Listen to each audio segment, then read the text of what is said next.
good googly moogly. Final Fantasy VII Remake Part 2. Somebody asked me, Pez, can you just do a straight theory video on what you think will happen in Part 2 of the story, based on everything we've seen, based on everything they've teed up, everything we've covered so far.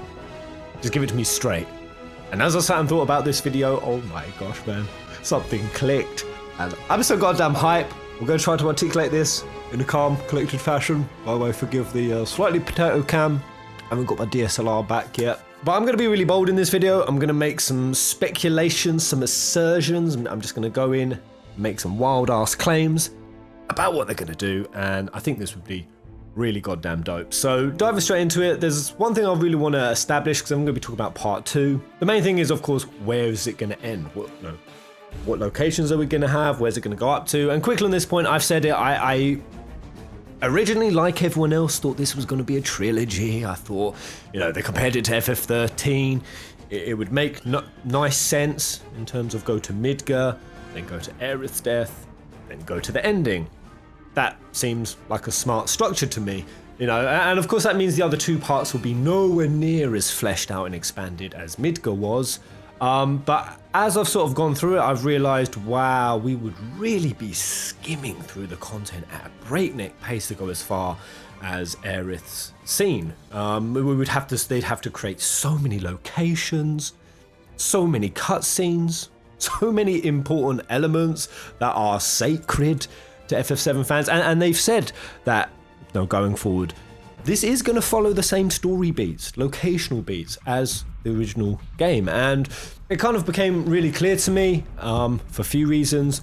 One, they've already gone in a certain creational and narrative direction with the remake at this point, and it is to expand, to shock, surprise old fans, to test our knowledge and our faithfulness, our attachment, if you will, to the original story. Like, that's even in the game thematically so much. I'll cover that in a minute. But they've already committed to this direction, and I feel like now they've done it, now that they said this whole point is they want to expand on things that they couldn't in the original, explore avenues that sort of built up over the compilation. And that's the thing, I quickly want to clarify that, because someone said, Pez, you keep mentioning all this compilation stuff and it's not involved in the remake. They said they're not using it, and I want to actually clarify that it's actually quite the opposite. The compilation is very much in play. What Nomura actually said was none of it's canonical. So, and then Katase said they're actually using the compilation as a subtle weave into the backdrop of the story. And of course, we see the evidence of that with the Kids All Right characters in there. Kyrie, Leslie Carl, the old lady who looks like a gnome, and maybe even Evan Townsend will end up in there, Cloud's half-brother. But their evidence for that, they've been pulled from the compilation. All they've said is that it won't abide by compilation rules, and of course we see that with Zack. He's back, so the files. Christ called the files. Is that the right word? Some people definitely think it does. And then the second thing that makes me pretty confident we're not going to go as far as Aerith's death is that they've said that people think this is going to be a trilogy. After comparing it to 13, they said, people think it is, but it might not necessarily. Now, why would they say that unless they pretty much get it in people's minds, this ain't going to be a trilogy? And then even Nomura himself said, we think that doing this remake in more bite-sized, segmented portions will get it out more efficiently and effectively. So that really makes it sound to me like this is going to be more than 3. It's going to be 4, maybe 5, maybe still 3, but with patched or DLC sections in between. And of course, I'm still worried about that this will be very bitty and fragmented, and it won't feel like a wholesome, cohesive, sort of unified venture going forward. But regardless, those are the facts. That is the reality of what they've said about this universe. So I've really been mulling over that, and it just became really clear to me that the two most likely locations are probably either going to be the first one that I really think is going to be the Nibelheim visit, the first one. Cloud and Tifa going back to their homeland, realizing it's been rebuilt, and the villagers there say there was no fire. They're all Shinra propagandists, lying, illusion, falsehood. The characters having their past memories tested.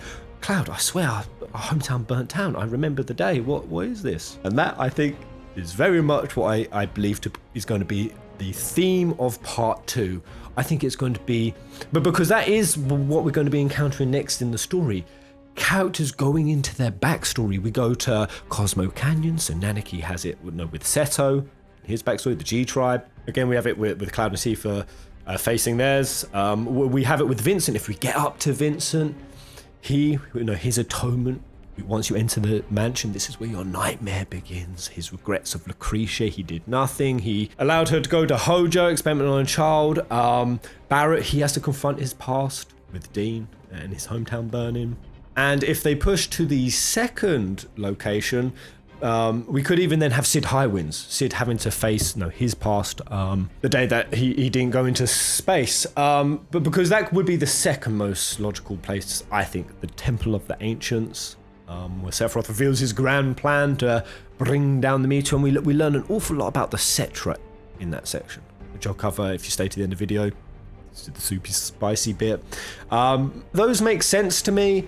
Nibelheim first visit, that is about 47% of the way through the story. I'm just talking about pure story. I'm not talking about all the additional content, all of the side games, the side missions. I'm not even beginning to cover any sort of concept of open world terrain or large exploratory sort of world map, which I very much believe we're not gonna get. I just can't see how we're gonna get it with the size and volume of this project. And I know they're not gonna expand it as large as Midgar. Midgar was 18% of the OG story. Now going up to Nibelheim first visit, that's 45%. That's like a 27% stretch. So they covered 18% in part 1, 27% in part 2. 8 to 9% more, with again that diversity of locations: Cosmo, Mount Coral, Golden Saucer, Nibelheim, which that's already kind of pre-built. We've already more or less seen every section and the significant scenes of it. And that's the thing, we've seen the significant scenes already. Part 1 was all about testing us fans on how much we remember. Not only was it like giving new fans a kind of faithful reenactment of basically what the OG story was, so they get to experience it as it was, but it was testing us old fans, and none of us realized it. I certainly didn't. Like we were kind of like bouncing through like these crazy plot beats, and things were changing. Like, but that wasn't what happened in the original. And I chalked up to the remakification, sort of the Nomura-esque Kingdom Hearts play mindset, where you just sort of roll with the waves of Nomura-ness. You don't get like bogged down in the quagmire of what the fuck, I was just rolling with it and not reading too much of it, but we should have been, because all of those moments, they were different. They were hints to us. Even Sephiroth having his black wing in the bloody key art from like day one, it was like a hint to us of something bigger. Everything had an explanation for why it was being changed from the OG, and that's very much going to stay, I believe, and just get expanded out over the next few parts. So let me get right into the meat of it now. What do I think's going to happen? So what makes sense to me is that we open with no calm traversal. I could actually see a lot of the traversal elements getting taken out. No, I hope they don't. Even the little places like Chocobo Farm or like the Mithril Mines after Midgazolem or Fort Condor, that's not important to me. But I could have just imagined we're going to get like wide linearity sort of traversal to it. But anyway, it would make sense that we open straight in the Nibelheim flashback, straight away. Clouds in the truck, Sephiroth sat there, is pissing down with rain, the black dragon hits the side of the truck, and it's all playing out as we remember. No calm flashback, but some inconsistencies come into it. And that's how the first part will start, because what did Sephiroth do after part 1? What did Aerith pretty much tell us? That once we go forward from this point, there's a whole thing that they've potentially crossed into a new world line, a new timeline. And like Aerith said, once we go further, we won't just be changing fate itself, we'll be changing ourselves. I've really been mulling over that, and the line of when Sephiroth grabbed Cloud's hand when he went to have that headache and the flash forward, and he stopped him from having the foresight into the future and said, "Careful now, that which lies ahead does not yet exist." And there's so many other like thematic narrative hints that these characters are going to be changed. Like they're no longer going to be beholden to the original events, to them past selves. And in a way, that's Square Enix telling us how this remake plays out for me. It's not going to be beholden to how it used to be. Like we're telling you up front. Like someone even did a really cool breakdown. Like even in OG, when Cloud and Sephiroth face off, you have to press Omni/. and like you control Cloud, having that final attack, whereas the final fight in the remake part 1, we don't just do that simple click. I'm paraphrasing the big list of examples that they gave of the characters gaining independence, not just from their previous OG selves, but even to a degree from us, the players, and our expectations and our input into the characters. And that, you know, when then Sephiroth says 7 seconds, maybe time enough for you perhaps, but what will you do with it? And Cloud's like even frozen, perplexed with this suddenly like newfound freedom. I could see that the change that's going to happen is not just the future changing, but the very pasts of the characters themselves being changed and being actually interfered with, manipulated with. Because again, Sephiroth is a memory parasite. He feeds off of negativity, regrets, desires, failed desire, corrupted memory. That's Terra Corrupt, man. Like the live stream corrupted, that's what he feeds off. And that's why I was thinking, like, we could open in Nibelheim and like Sephiroth's there, and we think it's like bouncing along, we're lured into a full sense of security, but then there's suddenly these moments, like when Sephiroth in part 1 like froze Aerith, where he just suddenly breaks out of the replaying mode, the unreliable narrator that is Cloud Strife telling the story, and he like interacts it in a way where we suddenly realize, oh, this isn't just a fucking like retelling happening from the calm inn, although we would flash out to that. This is the past being rewritten right now. Right freaking now. Because if Sephiroth was able to do that, rewrite these characters' pasts, attempt to break them in whole new ways, and challenge themselves with their past, where, you know, not only does that mean that the future outcome for Sephiroth could be different, whereby he could claim victory, but it also allows so much for us as a player to see these characters face these situations, again, these dilemmas, their hold-ups, and evolve on a whole next level. So imagine that, Sephiroth's in it, he interacts, and we're like, shit, he's actually doing it. He's rewriting history. And how could Sephiroth do that? How would he acquire this power? We freaking saw it in part 1, man. Before Sephiroth, or just as Sephiroth was taking the power of Destiny, we saw Destiny alter the past for Zack fair. We saw them go around the ghost, the ghost went around the soldiers, like maybe took out some ammo, jammed their guns to give the fighting a chance. They altered the freaking past. Sephiroth has acquired that power. So why couldn't he walk in the past? He's accessed the timelines of the live stream. So imagine when Cloud's retelling it, Sephiroth's doing some like active rewriting. Remember, he can also shapeshift into anybody. He shapeshifts into Tifa in OG. Very close to the same point. We kind of see Sephiroth do this in OG. You know, he takes Cloud and Barrett and Tifa like back to the burning moment in Nibelheim. And he like goes and he gets the post, and he's like, he is playing with the past. He is trying to show Cloud this isn't the past. So that him manipulating the backstories of the character is fundamentally a theme already present in OG. And if they expanded out to where he's doing it for all the characters. So anyway, how they would change it, there's a few ways. I really think that we'd open in Nibelheim, we'd be going up into the mountains. Roche would be one of the soldiers. I really think he was the soldier that got abandoned in the Nibelheim mountains. He fell. And Sephiroth said, it's cruel, but we can't go back for him. I reckon he would like had a brain injury or got trapped out in the mountains, and that turned him insane and vengeful, and the wild card that we see. Nomura said, Roche going forward is going to play a significant role. So I reckon we see him. We see Roche, we go up, and the whole thing with, he could even be trying to manipulate the attachment Cloud has to Zack's identity to try to deepen it, to fuck his mind up like even more, that he's a puppet. But what I could see even more with all the characters is try to give them false hope that they can save the people that they lost in those moments. Because, and for Cloud, that would be Claudia, his mum. Imagine he actually tries or gets close, or actually manages to do it. Now, to follow me here. Imagine he actually manages to do it. And this is where I'm going to be pulling, I mean, loads of games have used it, but has anyone played the Prince of Persia Sands of Time? I could see it like that, where the prince loses his father, and no matter how many times he tries to save his father, something worse happens as a result of it, to the point where the prince has to accept it. He has to accept that that's what happened and there's nothing he could do.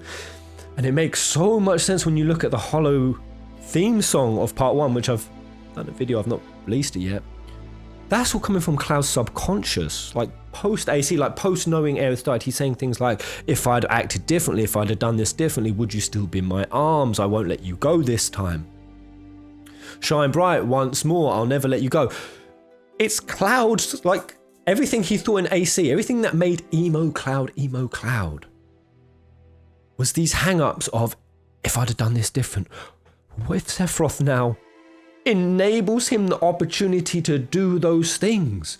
Because I genuinely believe that all these characters, I mean, there's proof in part 1 that the grief and that the future self of these characters are present. You know, we see Cloud cry and like Aerith's walking away.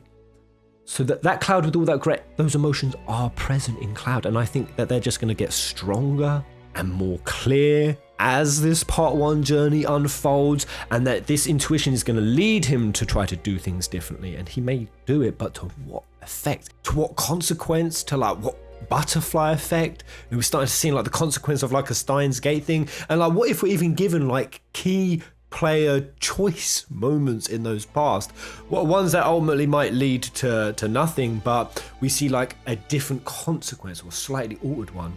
Like if we do decide to try to save Claudia, or if we do try to save Aerith, and that's the boundless, terrifying freedom. That's the free will that suddenly we have been given, and us, you know, that means us players, we kind of get to also vicariously play out our own desires, all of which we have got such an abundantly different array of them, of how we want things to be, of what we think is important, of what should or shouldn't change. Oh, that would just be amazing. But let's move past that Nibelheim section, because I could literally spend all day going into what could change there, like even Genesis. Is he going to pop his noodle in? I mean, he's certainly present at the point. But let's go to where we would pop to next after that, Cosmo Canyon. So let's play Nanaki with Seto. What would be the point of them playing it now? Old Bugenhagen showing Red Seto to convince him that he has to go with Cloud and the gang. Red's already committed to the hunt. He said it. He's already had his flash forwards. That's the thing. He even knows he's not the last of his kind anymore. He saw him running with the cubs. And we saw that later in the story. Bugenhagen said, yeah, there's Dene, this other, the female counterpart of Red's kind, the last remaining. She lives far out in like the deep sort of Cosmo Canyon, but he never told her about it because he knew Red would just run off in a rush to find her. So he kind of kept it from him. So I'm thinking, what angle can they take with Red now? What if he learns about Seto and they do it so that, again, Sephiroth intervenes with it and Red is suddenly in Seto's body, in the past. He has to relive his father's moment, his last stand against the G-Tribe. The nightmare begins. Because again, I've always said the first part was like the dream of the planet, the dream of salvation, the dream of keeping things on track in the preferable way, the dream of the characters, like undoing the things that they sort of regretted in the OG story. I've covered that. We're transitioning from the dream of the planet to the nightmare of Sephiroth. So what if we get to play a segment where we are Seto fighting the G-Tribe as Red, and Red is present in there, and what would he try to do? He'd try to save his father. Seto willingly sacrificed himself and stood as a guardian for Cosmo Canyon. So what if Red, in trying to save his father, the village gets destroyed? Shit, a disastrous outcome. Then we go to freaking Mount Coral, and what happened there? Barrett was trying to find his wife in the fire, couldn't, and found Marlene instead. Adopted her. What if in his desperation, this new intuitive desperation, he does find his wife, but at the expense of not finding Marlene? Or is so determined to try it, and we have like, we replay that, Barrett in his town, going through the fire. What if he loses both? I know you're thinking Marlene dying, Pez, that's too far, but none of this is too far because this is a world line. And there's all the hints that all of this could be rectified at the end based on Cloud's 7-second decision. But I'll get onto that at the end. But it would make it really much more powerful, you know, when Barrett looked back, when he was on the other side of the portal, and he reached out through the water droplet. Marlene was wanting and said, "Marlene, I'll come back, baby." Or whatever it is he said. Like, that's so significant. Because that would be like, what if Barrett loses Marlene in this and has to return to her in that, letting his wife go? And this could all be about the characters getting to, and us, the fans also. Like, there's so many fans who, and I'm one of them, I wrote that fan fiction, that what if scenario. There's so many fans who wanted to experience that what if Aerith lived scenario. That's the thing, this could all push to all the extremes of the character. What if this time Sid does achieve his space flight and he crisps, Shera in like the engine, and in making that terrible decision that I bet Sid always wondered about, it turns his dream to ash in his mouth and like reprioritizes to these characters why what they went through in the past, their traumas, was important. That would be no more powerful than it would be for Cloud. Because he's saying in the Hollow Song, he's going to try to say, Aerith, well, what if he does? What if he doesn't abide by Aerith's warning to not fall in love with her, saves her? There is no prey upon Holy. There is no activation of Lifestream. And that's why we saw the VR segment of Meteor coming down, Tifa dead, Barrett dead. Yes, maybe in this world line Zack and Aerith are now alive, but it's come at the expense of no Lifestream, of no Oh Holy. His other friends dead. Cloud has to be hit by the meteor. He becomes the vessel. The only vessel strong enough to absorb the souls. It makes sense. Kardaj wasn't strong enough. His original form was beaten by Cloud. Every form of Sephiroth has lost. Lend me your strength. Within the 7 seconds, Cloud has to decide that Claudia, Aerith, Zack, the people who are alive in this, Biggs, Jessie, all of these things that have deviated from the OG and have been worrying us fans are deviating from the faithfulness of OG. We'll be teed up to think that the price of freedom is no longer steep.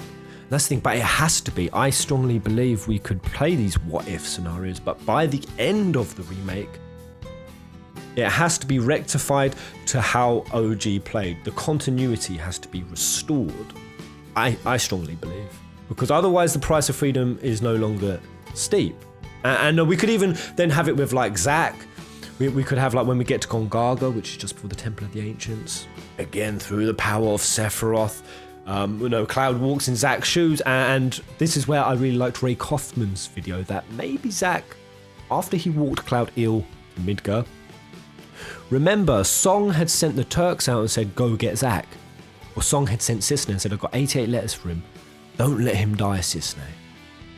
Well, does it not make sense that maybe Cisne did get Zack in Midgar, but said to him, boy, we got to go undercover. We got to hide. Like, they are after you. And Zack, of course, wouldn't have wanted to leave Cloud, but Cisne would have said, like, they're not after Cloud. So what if Cloud left him with someone who could make him better, hence the lack of Mako poisoning, hence the timeline of when Tifa meets Cloud. She only meets him like a few days before the first bombing run. In OG, it was a month. Why change that timeline? Why change the Mako poisoning? That makes sense. What if Zack left him, and the reason he has the Buster Sword, Zack left him the Buster Sword to guard himself, and him and Cisne went off, and maybe they're hiding down in Gongaga, and that would even like play for Cisne. Like Cisne, I really think she should be in this remake. Cisne getting to save Zack this time. Again, maybe it comes at a disastrous cost. Maybe it comes at the cost of her life. And we get to see some sort of resolution with her character. We get to see Vincent at last have it with Lucretia. What if Sephiroth again, with this power over the narrative of the story, allows Vincent to go back and speak up this time against, for Lucretia, fight for her, and they actually sort of get their moment. Zack and Aerith, they get theirs. But what if ultimately, and this is where it sort of ties into the spiritual themes so interwoven into FF7, is that theme of impermanence, is that theme of, you can look back on traumatic, terrible things that happened in your life, and all you can do is see what you lost from those scenarios, but it takes an awful lot of introspection and sometimes like directly experience it to be like, oh, but that's what I gained. That's why that terrible thing needed to happen and why that worked out for the best. And I just think that would be so powerful, because it would, all the hang-ups we saw with the characters, with Barrett, his hang-ups over Jessie and Biggs and Wedge, the atonement he had to do, the emo Cloud after Aerith, it would allow them to play out their what-ifs, the what if I'd have done them different, and come to a real conclusion, a self-choice. That's the way things had to be. Now, of course, that's what they would come to. Sephiroth, on the other hand, was trying for that to be the opposite. He wants to test them in a way that's going to break them, and that Cloud won't accept it, and in doing so, become the vessel, I think, that he'll achieve victory through. And that's why I also think going to the Temple of the Ancients would be such a great idea in this theme of Sephiroth being like a past walker, a Nightmare Begins rewriter, because that's how you change people. You change the things they've gone through, you've changed their past, you've changed the decisions they made. That is ultimately the culmination of what we are, of who we are, and then that is going to fundamentally get changed. And I think he could even then do that with Aerith, because over this next part of the part 2 we have 2 distinct insights into the Cetra. One is from Aerith's POV. When we go to the Temple of Ancients, she sees one of the Cetra who lingered to be guardians. She sort of speaks to it like the old sage. You stayed around to protect, and that's why Aerith has this sort of optimistic rebirth, healing, curative optimism with who and what the Cetra are. Now, whenever she looks into the pool of memory in the Temple of the Ancients, she sees a side of the Cetra. Again, we had the 3 pictures of red, black, and white Cetra, distinct ideologies. Again, I think the red could be Genesis and Minerva's judgment sort of ideology versus Sephiroth's destruction, ending a cycle, Aerith beginning and maintaining it.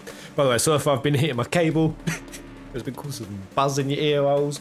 But yeah, I really think we could get a battle of that ideology through Aerith and Sephiroth, where we learn more about the Cetra through the process. And that line at the edge of the highway, those who see with clouded eyes see nothing but shadows, and Aerith counters back with "you're wrong." We finally get to see a deeper dive into the 2 core ideologies of them, and if Sephiroth could somehow use this past walking ability, with Aerith walks through the shoes of one of her ancestors. She's back there.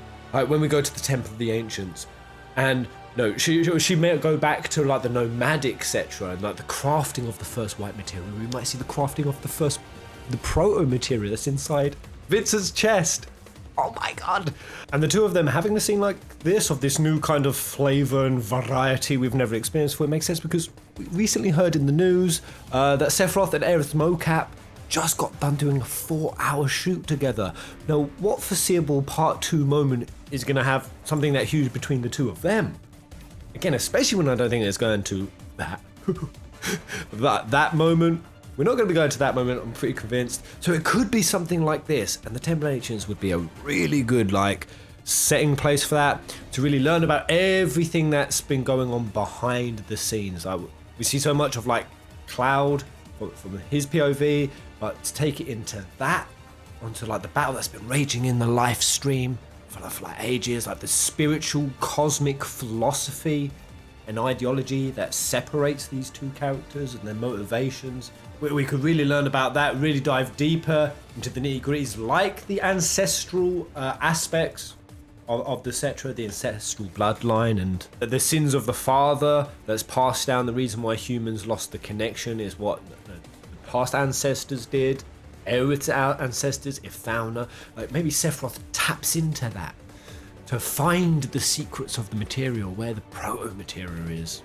There's an abundance of options to take, but yeah, Aerith is walking through, and maybe we see the Nomad Cetra. They'll play, they're all happy, they're all nicey, but then, and again, all these scenarios, they start positive, negative, but then they twist to something nightmarish, and maybe then Sephiroth shows her the other kind of Cetra, and that could be either the black robe nomad kind or the Egyptian kind that we see in OG. The Egyptian murals, we see the crafting the first black material. They cool meteor, and then we see in the murals the fiery meteor rain. We see the world ending with Aerith goes back to the last fucking apocalyptic days. And we play out those new scenarios, hitting the same story beats of OG, but just taking a new angle at them. And it's through that destructive, terrible moment that Sephiroth is trying to illuminate her to the purpose of the destruction aspect of the rebirth, re-beginning cycle the Ragnarok. And maybe Aerith can learn some real lessons and we get like even more nuance with her as an individual, or really just get a deeper insight into like Sephiroth's mind. And I've always believed there is a nuance to him, and I also think that could come through the nuance of Sephiroth through, while we have Aerith and Sephiroth back, the ideologies, the characters reliving their past events with different choices. I think that's where Hojo and Vincent are going to be huge in this, because Hojo's maniacal laughter and through science, and Chadley, Hojo's AI assistant who assessed through Cloud new potentialities and new realizations. I believe that Hojo through science recognizes the inflated Terra Corrupt, stronger Genova cells on the planet, and he's going to realize new things. And then you've got Vincent, who is the embodiment of chaos. So if Terra Corrupt is more stronger, Vincent's gonna know he is freaking chaos. He is the Nightmare Walker. So that's why I think like Vincent will be whereas Aerith was the most primed agent to handle the first part, the dream of the planet gone awry. Please let us through. Planet, you've got to trust humanity with their own destiny. That's what Aerith was, the therapist for the planet. I think we could see her get really vulnerable in this next stage, hence her fear. Maybe that's why I hesitated. And it will actually be Vincent who will be the stronger, more capable one of dealing with it. And we'll actually have like the battle of the two Sephiroth daddies. It will freaking happen. Like, remember in my previous video, I said that Midgar, as per Aerith's word, is like a representation of what the current consciousness of humanity is. So later in the game, when the sister ray gets plonked on top, it's like, humanity's gone into like a weaponized survival mode as mutants coming down with fear and panic and terror, and giving in to the militarization of its consciousness to try to survive. And you've got Hojo stood at the top of that, saying, I'm going to channel energy to my son.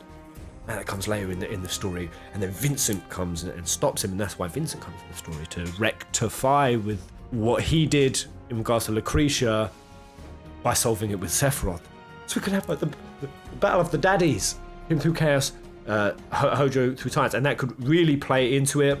And that's my theory for part 2, that this will all just be like a penultimate proving ground for the characters to, through their twisted desires, going into these nightmarish scenarios, to replay their idealistic outcomes and see why they were so important that they happened. It has like the holy trinity of FF7 themes to it that would really fit, and certainly fit with everywhere that's been left off with part 1. And very quickly I was saying, like, while we're replaying these scenarios, sure, Sephiroth could be like a bad faith actor. He could be exacerbating the unreliable narrator aspect that we experienced in OG. But he doesn't even need to be like a bad faith actor, like embodying a character.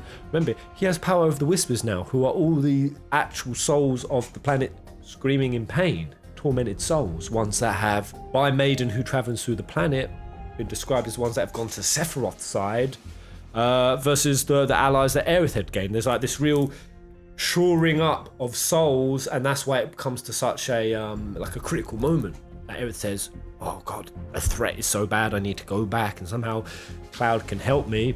Sephiroth could utilize those souls, fall into despair and regret. Jessie is one of them. And again, that's why she could then end up being at the Golden Saucer as the princess, and that really throws like our characters' minds under the bus.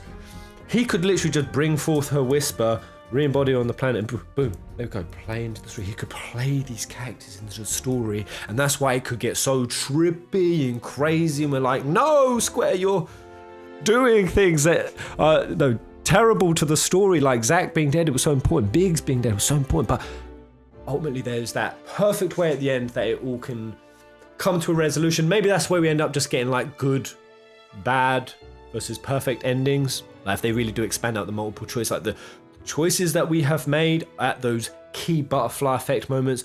Maybe if we deviate too many times, like we follow our hearts towards not letting people go, not accepting things that happened in the OG, we bring about the destruction of the fucking planet because we deviate too far from the timeline.